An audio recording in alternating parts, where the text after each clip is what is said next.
سورہ توبہ۔ لا تحزن ان اللہ معنا، غم نہ کرو بے شک اللہ ہمارے ساتھ ہے۔ ایک آدمی نے کسی بزرگ سے پوچھا، میرا اللہ اس وقت کیوں نہیں سنتا جب میں مانگتا ہوں؟ بزرگ نے مسکرا کر کہا، وہ تیرے گناہوں کی سزا بھی اس وقت نہیں دیتا جب تو کرتا ہے۔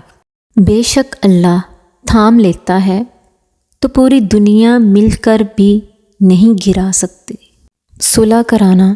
رسول صلی اللہ علیہ وآلہ وسلم نے فرمایا، سب سے بڑا صدقہ روٹھے ہوئے لوگوں میں صلح کرا دینا ہے۔ جب لوگ آپ کے معیار کو نہیں پہنچ پائیں گے تو پھر وہ آپ کے کردار پر انگلیاں اٹھائیں گے۔ کسی کے ساتھ برا کر کے اپنی باری کا انتظار ضرور کرنا، کیونکہ اللہ کا ترازو صرف انصاف تولتا ہے۔